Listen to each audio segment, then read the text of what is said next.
Lectio Divina. Lectio Divina. Lectio Divina, une émission pour méditer, prier et vivre la parole de Dieu au quotidien. Lectio Divina. Lectio Divina.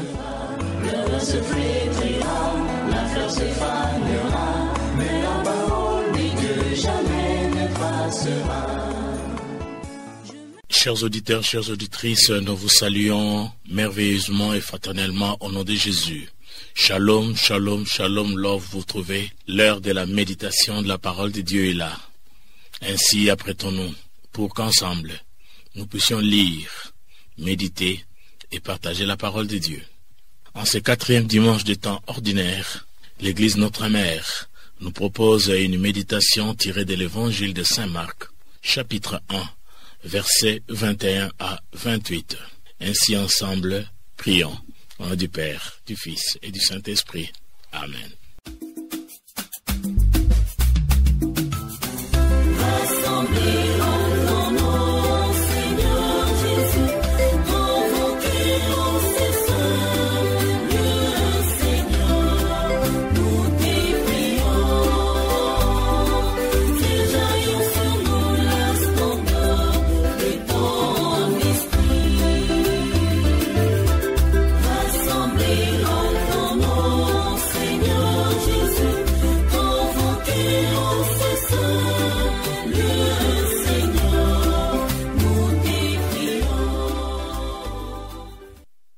À présent, écoutons la lecture. Évangile de Jésus-Christ selon saint Marc, premier chapitre, versets 21 à 28. Jésus et ses disciples entrèrent à Capharnaüm. Aussitôt, le jour du sabbat, il se rendit à la synagogue. Et là, il enseignait. On était frappé par son enseignement, car il enseignait un homme qui a autorité, et non pas comme les scribes. Or, il y avait dans leur synagogue un homme tourmenté par un esprit impur, qui se mit à crier. « Que nous veux-tu, Jésus de Nazareth? Es-tu venu pour nous perdre? Je sais qui tu es le Saint de Dieu. » Jésus l'interpella vivement. « Tais-toi, sors de cet homme. » L'esprit impur le fit entrer en convulsion. Puis, poussant un grand cri, sortit de lui. Ils furent tous frappés de stupeur et se demandaient entre eux: « Qu'est-ce que cela veut dire? Voilà un enseignement nouveau, donné avec autorité. Il commande même aux esprits impurs et ils lui obéissent. » Sa renommée se répandit aussitôt partout, dans toute la région de la Galilée. Acclamons la parole de Dieu. Louange à toi, Seigneur Jésus.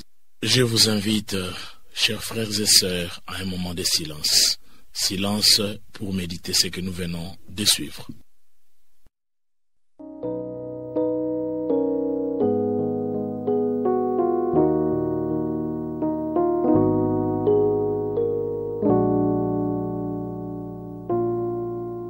Ta parole est présence, lumière et vérité, un bouquet de silence qui fleurit dans la paix.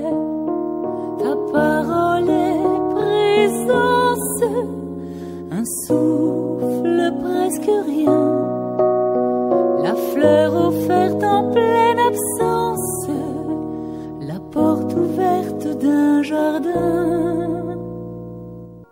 Voici les moments pour partager ce qui a retenu notre attention, ce qui nous a plu. Le verset 27 m'interpelle. Je cite: « Ils furent tous frappés de stupeur et se demandaient entre eux: « Qu'est-ce que cela veut dire? Voilà un enseignement nouveau, donné avec autorité. Il commande même aux esprits impurs, et ils lui obéissent. » En effet, un ou deux versets de cette page de l'Évangile me touchent profondément. Aussitôt, le jour du sabbat, il s'est rendu à la synagogue, et là, il enseignait. On était frappé par son enseignement, car il enseignait un homme qui a autorité, et non pas comme les scribes. Le verset qui m'a vraiment frappé est le verset 24, mais la belle phrase, l'esprit impur. Je sais que tu es le Saint de Dieu. Une fois de plus, chers auditeurs, pour l'édification de la communauté, partageons le message reçu du Seigneur à partir de la parole d'aujourd'hui. Saint Marc présente Jésus comme un Jésus puissant en parole et en acte. Jésus étonne les gens en s'attachant à lui parce que sa parole et ses actions libèrent. La parole de Jésus ébranle. Elle laisse personne indifférente. Chacun ou chacune trouve son salut ou sa perte.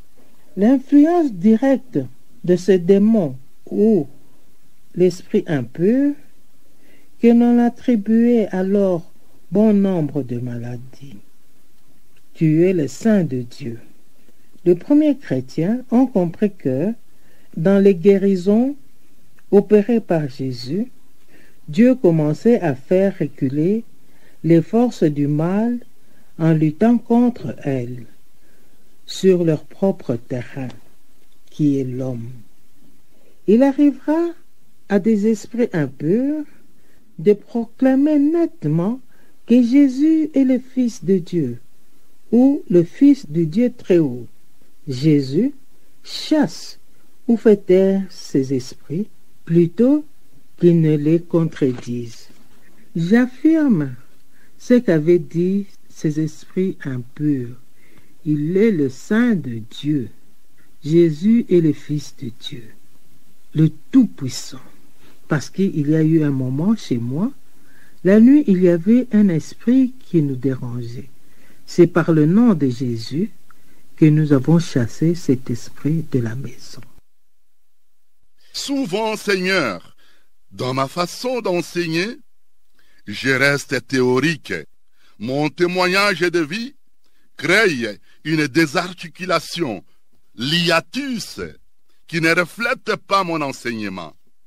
Ceux qui m'écoutent ne se retrouvent pas dans ma vie pratique, ne me considèrent pas comme modèle à imiter, à suivre.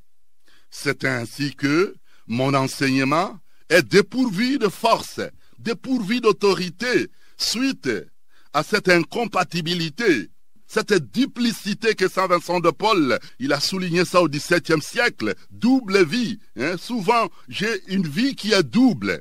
Alors ça ne reflète pas la vie chrétienne que je dois imprimer auprès de mes compatriotes, auprès des prochains qui m'écoutent.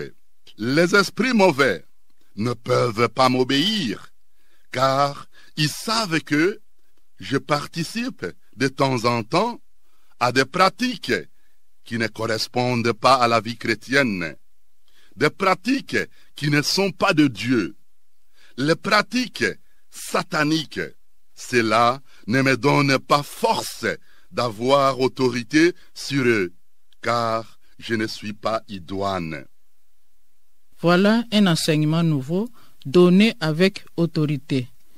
Il commande même aux esprits impurs et ils lui obéissent. En ce dimanche, l'Évangile nous invite que nous soyons attentifs pour écouter Jésus le Seigneur qui nous enseigne avec autorité. Il parle en conscience et est présent au milieu de nous. Son langage surprend car il s'adresse directement à chacun de nous et nous libère. Ce n'est pas un enseignement lointain et distant. Il fait sortir de nous tout ce qui nous enferme, tous nos démons.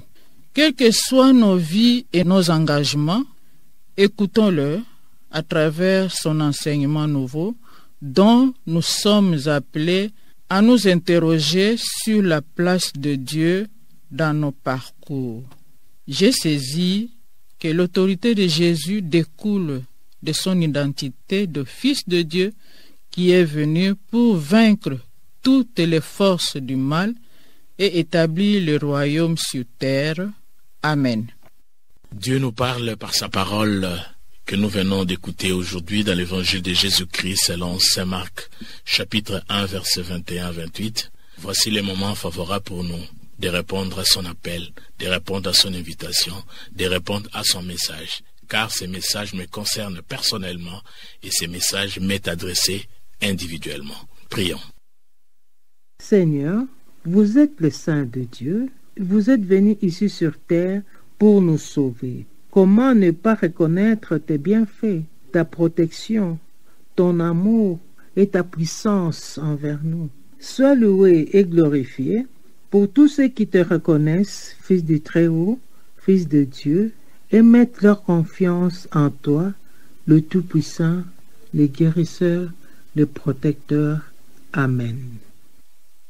Ô Seigneur Jésus, donne-moi un esprit nouveau pour que, par mon témoignage de vie, je puisse te ramener nombreux disciples à ton école, que je puisse travailler sous l'impulsion de l'Esprit Saint pour l'unité des chrétiens, pour mettre les chrétiens ensemble, pour collaborer la main dans la main avec d'autres églises qui témoignent aussi de ton nom, et pour ne parler que de l'unité que je dois aussi mettre, enseigner dans mon pays et pourquoi pas dans le monde. Amen. Mon Dieu, je sais que ton visage est celui d'un Père miséricordieux, qui a toujours de la patience. Tu me comprends, tu ne te fatigues pas de me pardonner. Je reviens à toi, bénis-moi. Amen. Avec joie, chers auditeurs, chères auditrices, notre Église mère nous propose un texte qui nous exhorte, qui attire, qui réveille notre attention. Voici les signes probants qui témoignent que le royaume de Dieu est là. La personne de Jésus traduit effectivement le règne de Dieu parmi nous. Ainsi, j'écoute la parole de Dieu, je ne peux pas rester le même. Cette parole percutante, cette parole puissante entre au fond de moi pour que je devienne un homme nouveau, un homme qui répond aux exigences du royaume, un homme qui devient lui-même aussi rayonnant de ces royaumes. Ainsi, pour le juif, le maladif, être possédé, c'est s'écarter du culte. On ne peut pas participer au culte. On est impur au culte. Voilà, Jésus restaure l'identité de cet homme impur pour qu'il rejoigne la communauté de prière, mais surtout qu'il rejoigne Dieu, parce que par Jésus, par cette libération, l'homme retrouve son identité d'enfant de Dieu et il est capable de reconnaître et de vivre la grâce et les merveilles du Seigneur. C'est pour cette raison, moi, chaque jour, je médite cette parole, car cette parole est puissance qui me délivre de toute entrave à l'avancement de son royaume dans ma vie. Ainsi, chers frères et sœurs dans le Seigneur, nous vous souhaitons un bon week-end et l'animation d'aujourd'hui, toujours avec notre équipe fidèle, vous souhaite une fois de plus bon dimanche avec l'accompagnement de Maman Marie-Jeanne Maloulou Epunzola, coopératrice paulinienne de la paroisse Marie Auxiliatrice Massina Abattoir. Je m'appelle Maître Bwende Exupéry, coopérateur paulinien. Maman Marie-Paul Kabessa. Et puis à la technique, Olivier Nguessi, à la réalisation, Sœur Rita, fille de Saint-Paul. Et celui qui vous parle, c'est Papa Paulin, animateur biblique de Notre-Dame d'Afrique. Ensemble, ciao, ciao.